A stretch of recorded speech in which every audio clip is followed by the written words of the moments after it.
I would advise any editor who is in that thought mindset of transitioning from the episodic realm, or even if they're coming from the reality realm into narrative, to just get some experience that way. And I did it myself, and it was one of the bravest things and scariest things I've ever done in my life. I mean, to stand up, I think I do a lot of things well. Singing is not one of them.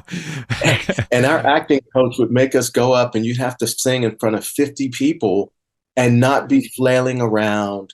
You know, it wasn't so much about the song, it was about your composure and your ability to handle the moment, and your stillness. That's what it was really all about. And so it became basically, an experience in public speaking as well as understanding actors' intentions and choices. You know, and one of the critical things I learned, because we had tons of really, really great actors in the class, and some actors would immediately go to the crying, the tears. And it was one day that our coach said, you know, guys, that is not really always the best indication of a great piece of work or a great choice or being in the moment.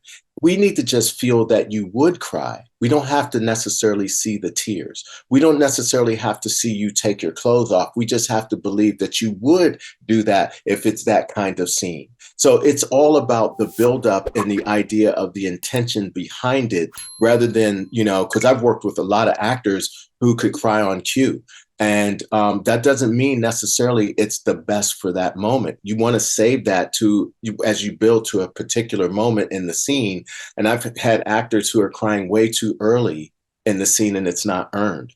But that's what they thought would convey emotion to the audience and, you know, it elicit some empathy.